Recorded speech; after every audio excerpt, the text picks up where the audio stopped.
Hello netizens! I'm still here in Veronza, Villaggio di Veronza, I mean to say. So, hindi ka magsasawa na makita ang kabundukang ito. Hindi ka magsasawa talaga na palagi kong pumunta at palagi kong makita kahit ito ay part ng trabaho ko. Anyway guys, I started to be a vlogger just right now. I mean, nilagay ko sa aking details.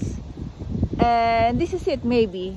I'm a vlogger. I'm now here in Montagna. As you can see, a very nice mountain. Here, this is part of Copalese, but this is Trentino. I don't know, is Trento, is part of Trentino. So anyway, ang dami namin napuntahan. And napakita ko na rin. And then, I know that you will love to go here. I am encouraging you to come up here.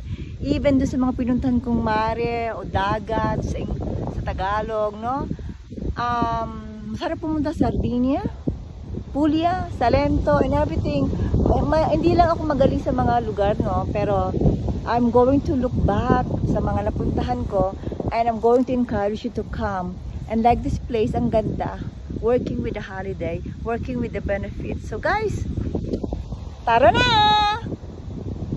Arat na!